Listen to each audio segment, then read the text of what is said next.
Le prince Albert II a été accueilli ce jeudi par le frère cadet du roi du Maroc. Ils ont visité l'AMSAT, une association marocaine d'aide et de soutien aux personnes trisomiques. L'AMSAT suit 350 enfants et adolescents chaque année. La coopération internationale de Monaco apporte son aide à travers l'ONG Handicap International. Handicap International, ça fait partie des partenaires phares qu'on a. Il y a 5-6 grandes ONG qui se détachent, donc c'en est une. Elle est très connue par ailleurs et depuis bien longtemps.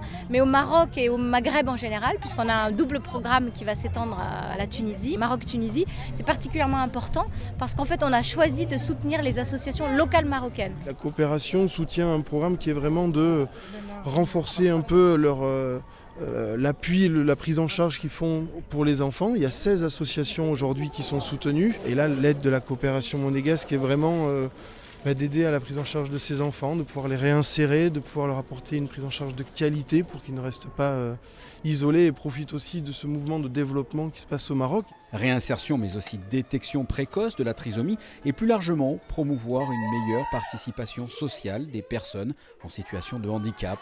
Voilà quelques objectifs de ce partenariat dans les pays du Maghreb. Un soutien d'une durée de 5 ans, d'un montant de 585 000 €. Dans la même journée, le souverain s'est rendu à la Fondation Orient-Occident à Rabat. Il s'agit d'une association partenaire du Haut-Commissariat des Nations Unies pour les réfugiés. Ici, un programme d'activité et d'éducation tourné vers près de 1000 personnes. Ce sont des Ivoiriens, des Congolais, des Maliens, des Palestiniens, des Irakiens, réfugiés au Maroc. Leur vie était chez eux menacée.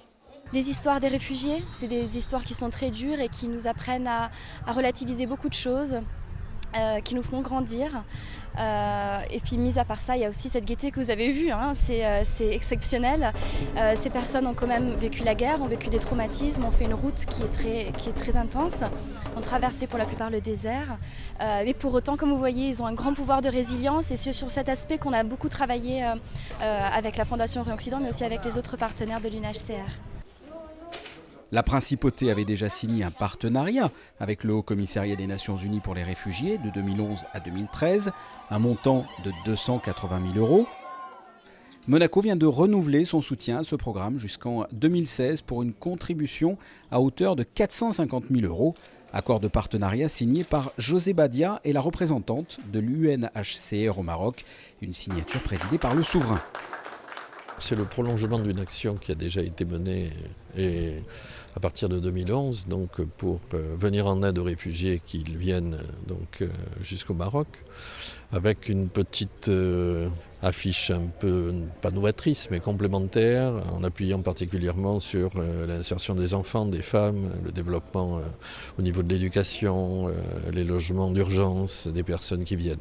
C'est un peu la continuité de la manière dont le Maroc aujourd'hui aborde la problématique des réfugiés sous l'impulsion du roi Mohamed VI.